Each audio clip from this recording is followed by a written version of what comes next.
Hello, everyone.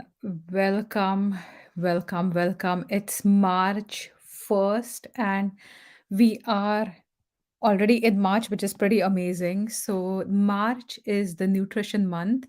And for this month, one of my big goals is to educate you about nutrition also in terms of Ayurveda, right? There are so many misconceptions when it comes to our diet, our nutrition, and if you can really focus on eating a healthy diet, and healthy in the true sense, not healthy in the terms of how it's been advertised, not healthy in the terms of any of the gimmicks, right? But if you really focus on a healthy diet, at least 70% of your health is going to improve.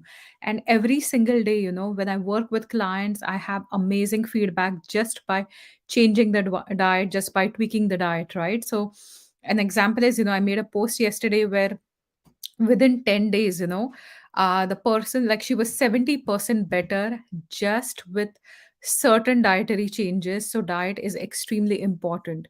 Now, one of the most requested things, that I have come across is, talk about carbs, talk about the macros. We all focus on macronutrients, which is the carbs, proteins, and fats, but most people are not aware of how much you should be eating, what is healthy for you, what is not healthy for you, right? So, oh, I eat lots of potatoes, or I'm eating rice. Are those good for me, are those bad for me, is the main question. A sourdough bread, right? That's the question that I get asked. Oh, is sourdough really good for you, is sourdough not too bad? What about fruit? So these are all foods that will go within the category of carbohydrates, right? So carbohydrates are essentially um, foods that are going to provide energy to your body, and they will break down into sugars, right? They will break down into glucose. Simple sugars are simple carbohydrates. Those are responsible for like sweetness. For example, we look at your table sugar. You're looking at fruits, you're looking at grains. So whereas grains may not taste sweet, they still have sugar.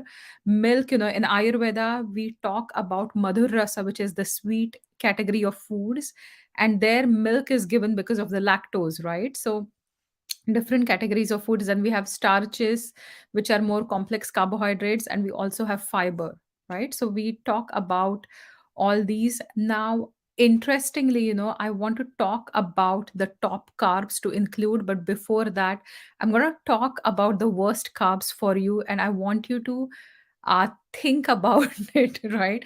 Because these are the things that nobody talks about. So my number one worst carb is um, those are coffee beverages, right? So coffee beverages, an example is, frappuccinos. I had a client who was absolutely addicted to frappuccino. She wanted to lose weight, she wanted to stabilize her blood sugar, but she would drink frappuccino every single day, right?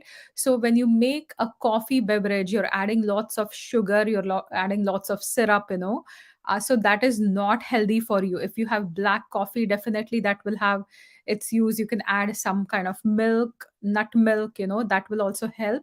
But things like frappuccino are empty calories. They are not going to be good for you. They are the worst kind of carbs, and they are definitely going to spike up your blood sugar, right? So how many of you are addicted or indulge in coffee beverages, right? Mocha, cafe mocha, or and they're delicious. I'm not saying they're not delicious, but they are the worst kinds of carbs for you. The second one is on the lines of the coffee beverages, that is all the smoothie drinks, right? So most people drink smoothies with the idea that they're getting a good portion of vegetables, they're getting a good portion of fruits. But the fact is that smoothies are extremely difficult to digest. They are high in calories, they are also really high in sugar content, especially when you're mixing multiple fruits, right? They are not the best kind of carbs. They are probably some of the worst carbs for you. Number three is trail mixes and energy bars, right? So most people will buy a store bought trail mix, which will have some nuts, but they also have like chocolate coated almonds. And then you have those energy bars, which are made with dates and all, and those will count as carbohydrates as well, right? So again, if you are somebody who is extremely active, if you go hiking and you're walking for a long time, these trail mixes energy bars are going to give you sustainable energy, but not when you're sitting on your desk all day, right? And people don't even count them, people don't even think about them, and they just go on with their life, and they're grabbing all these energy bars 24/7, just because they don't have time to eat food. So worst carbs for you, right? The fourth one is gummies and fruit snacks. So like fruit leather, fruit snacks, gummies, multivitamin gummies, right? Multivitamin gummies are, you have no idea how many people go for multivitamin gummies. And I'm not talking about kids, right? So most multivitamin gummies would have some corn syrup, they would have some sugar, right? There are cleaner ones you can get. We have some clean ones at Blue Water Nutrition, so feel free to check those out. But most gummies, right, or sour candy, or those uh, gummy worms, or all those things, right? Any candy, that's going to be the worst kind of carbs. They are straight up sugar, right? Number five is, we talk about pancakes and waffles, because they have sugar added in them along with the white flour, which is already refined. And if you mix that with table syrup or maple syrup or honey, it's going to be like a sugar factory in your body, right? You are going to have so much spike in your sugar levels. Your insulin is going to be, elicited in the response to how much sugar you're consuming. And this is going to eventually create insulin resistance, right? So if you have pancakes, waffles as a treat, like once, whenever, that's fine. But if that's your daily breakfast, or that's what you're feeding your child, probably that's the reason for all the behavioral issues as well, right? Breads, bagels, pretzels, another category. Now these may not have added sugar or as much amount of sugar as pancakes or waffles, but being refined, they don't have any nutrients in them, they don't have any protein in them, they don't have anything besides simple sugars. They are going to spike up your blood sugar. Not the best carbs for you. The list is going to go on for a long time here. The worst carbs, because we live in a world where there are so many carbs, that are, you have no idea how much you're having, right? They're sneaked into your diet. And for example, coffee beverages, nobody thinks about it as a carb. I know a few of you are watching this live. If you can please let me know if something that I'm talking about, one of the worst carbs, was a shock for you, or did you know about all the worst carbs I'm talking about? Are you mindful that coffee beverages are carbs, and or energy bars are not as healthy as they're advertised to be, right? Then comes the refined cereals. So any kind of cereals, whether it's the special cereal with like limited portion of calories, are still going to be pure sugar, right? So 100 calories of a pure sugar cereal is still going to be the worst carb for you. So avoiding that is extremely important. The other thing is smoothie bowls, right? We talked about smoothie as beverages, but smoothie bowls, when I went to the US a few years ago, I was visiting my friend, and he took us out to have some acai bowls. They're filled with berries, and they have so many good nutrients, but they are super high in sugar.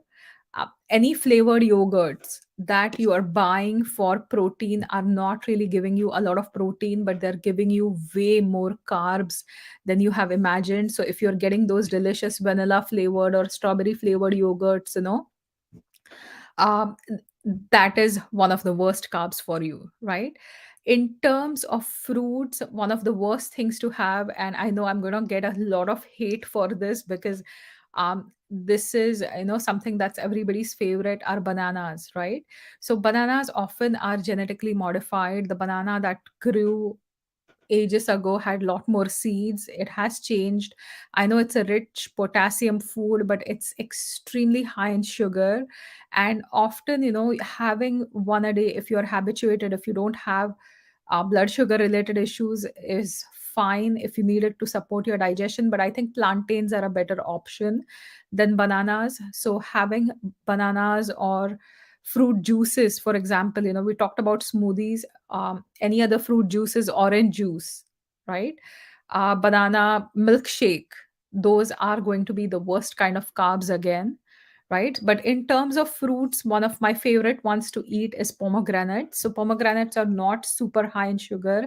They also have antibacterial, antiparasitic properties, and they are going to be way better for you. Berries are going to be way better for you, which we will discuss soon.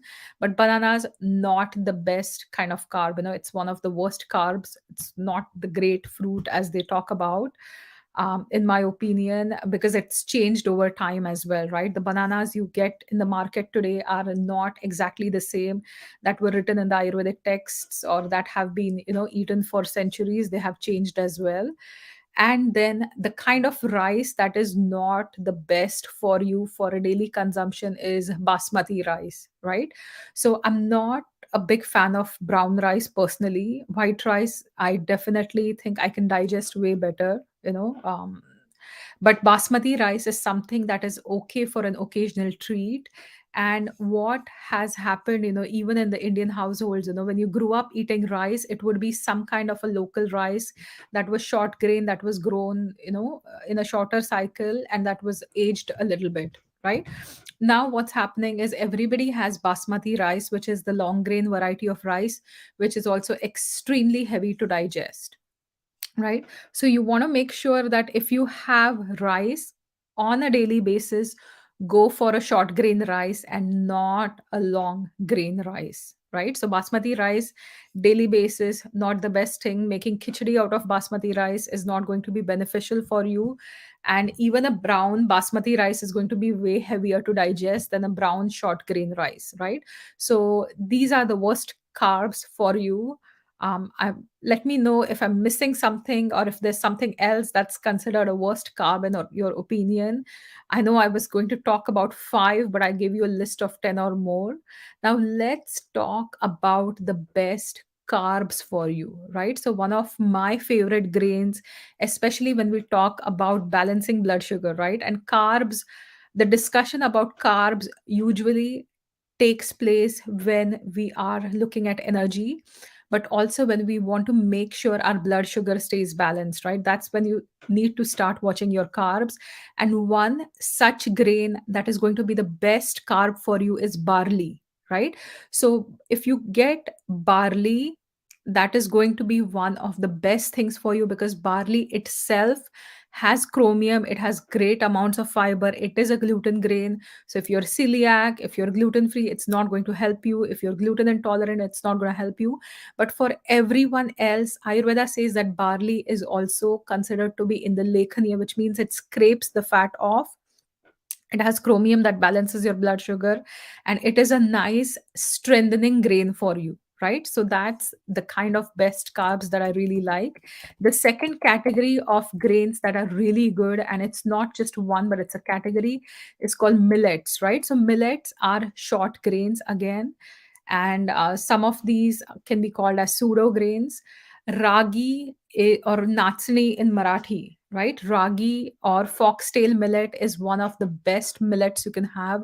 It is low in calories, high in protein, and it also has good amounts of iron as well as nutrients. So that is one of the best carbs for you.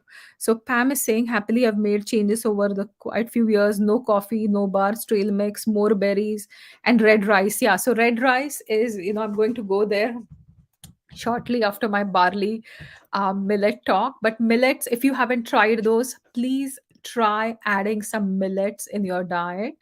And millets are delicious, they are easy, they can be a bit drying if you have constipation. So always cooking them with oil or ghee is beneficial. But millets are absolutely great for your gut health, unless you have a lot of dryness. Okay, but they're really good for balancing the blood sugar as well. The third one is quinoa, right? So quinoa is a grain that has lots of protein in it. So it's going to stabilize your blood sugar, and again, you want to make sure you are making it digestible, right?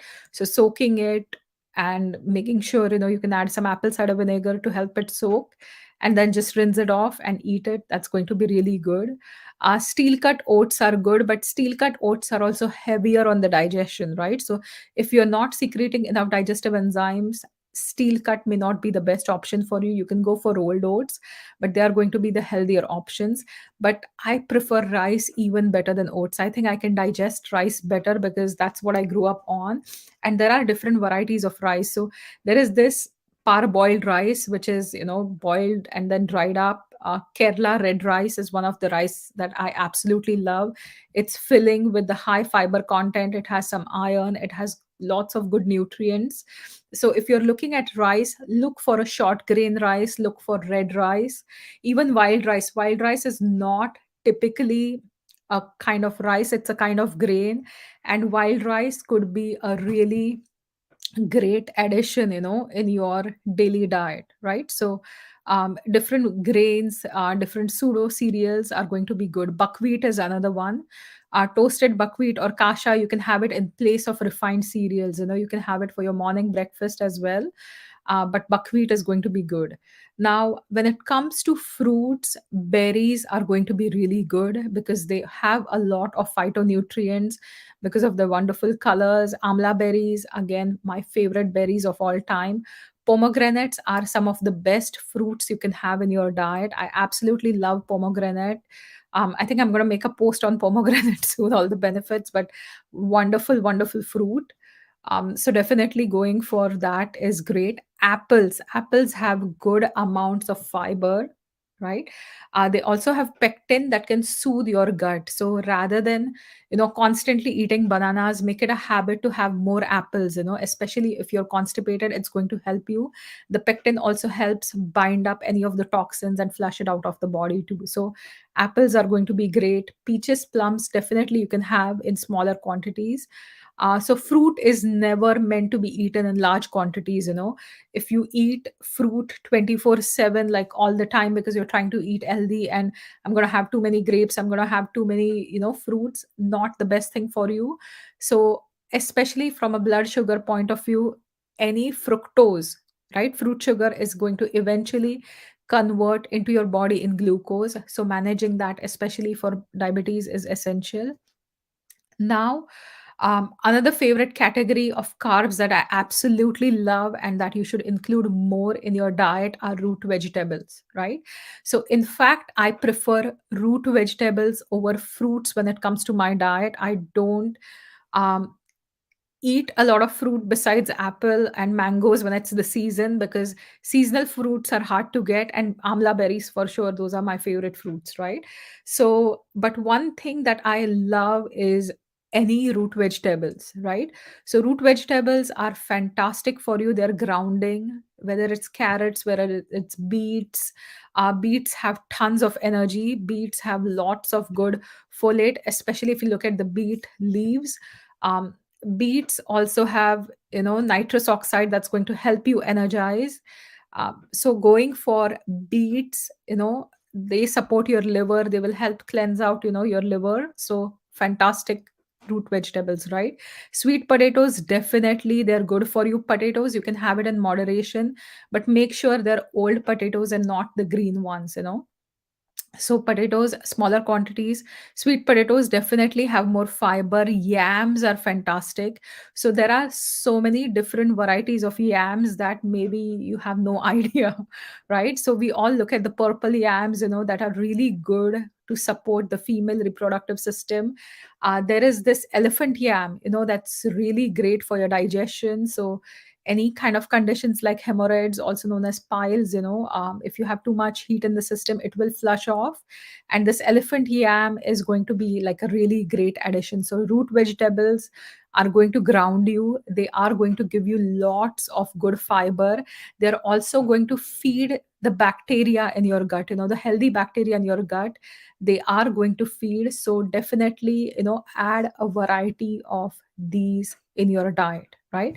Now, there is another vegetable that I really like, and not because of the juicing trend that's going on, but celery, right?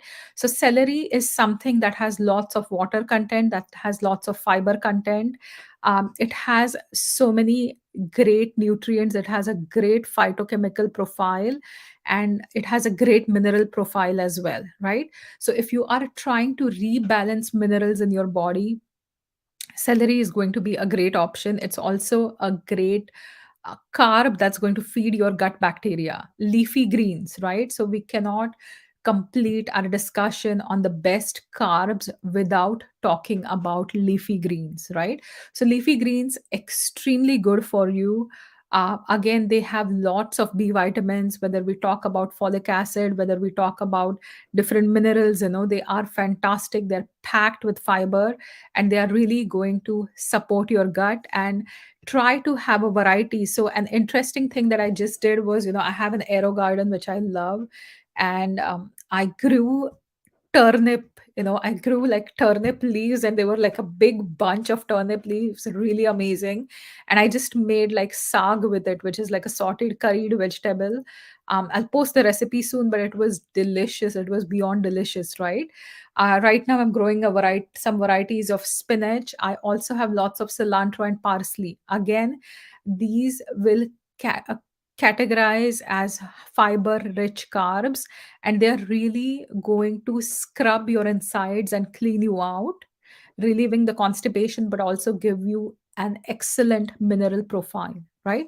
So lots of leafy greens. Definitely, you can make salads with it. Ideally, cook the salad or massage it to make it better digestible. Saute the vegetables with onion, garlic, and those are going to be some of the best carbs for you, right? So I know I was talking about the five, but I ended up giving you a lot more things to think about. So we have covered the top and the worst carbs for you. Now let's talk about pairing the carbohydrate to avoid blood sugar spikes, right? So as I mentioned, the bananas are something that's going to spike your blood sugar high up. White rice, basmati rice, any white rice is going to spike up your blood sugar, right? So in the olden days, corn is another such carb, right? That when people want to eat healthy, corn is a pure starch. It will spike up the blood sugar. But in the olden days, if you look at different cultures, right, they have always paired different kind of grains with lentils or beans. So for example, beans and corn was a native Indian diet, right? Or a Mexican diet. When you look at East India, the staple is dal with rice, right? Not only are you getting the complete protein profile, but you are also balancing the blood sugar. And now, when you get rid of those dals and when you purely eat white rice, it's going to spike up your blood sugar, right? So, the bottom line here is adding some amount of protein to your diet is going to be really essential to avoid those blood sugar spikes. And another thing to add here is good amounts of fat too, right? So the staple thing in my culture is we call it varan bhat, toop, and limbu. So varan is literally like a lentil curry made with salt and cumin and turmeric. The bhat is literally steamed white rice. We add some ghee to it, and then we have a little bit of lemon juice on it, right? So the lemon juice is going to be appetizing. It's going to stimulate your digestive enzymes. The ghee, again, is going to help stimulate your bile. It's going to help you digest things better. It's going to coat your digestive tract as well. And then when we combine the lentils with the rice, you're not going to experience blood sugar spikes, right? Fish curry rice is another such example. So whenever you have rice, make sure you're pairing it with some kind of protein and a little bit of fat to make sure your blood sugar stays balanced. When it comes to fruits, you can have a small amount of nuts or pumpkin seeds with it, right? Avoiding fruit juices is one of the best things. If you really want to have a fruit juice, make sure you cut it with water. That's another strategy, but it's still going to spike up your blood sugar, right? So have some protein, maybe a few almonds, dates with almonds. Dates are also great from an Ayurvedic perspective to rejuvenate the body, right?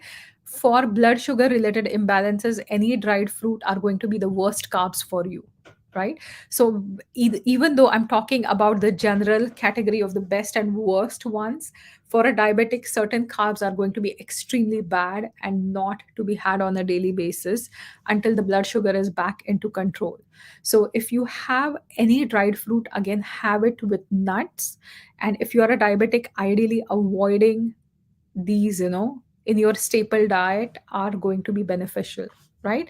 So please, share this video with some of your friends if you think they are not sure about what the carbs are, or if you have that friend who's drinking smoothies every day or having a smoothie bowl every day or going for frappuccino every day, right? So that's not the healthy carb. So please share this video with them. You can share it privately as well, or you can tag them here, and they will get educated on what are the best and the worst carbs to eat.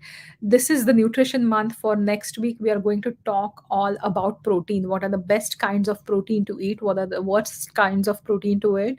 And next week, I'm going to talk a little bit more about the scientific approach to finding those foods as well. So thank you once again for watching. Have a fantastic day, everyone. I will see you for the next Wellness Wednesday, where we're going to discuss all about proteins next week, same time at noon. Bye for now.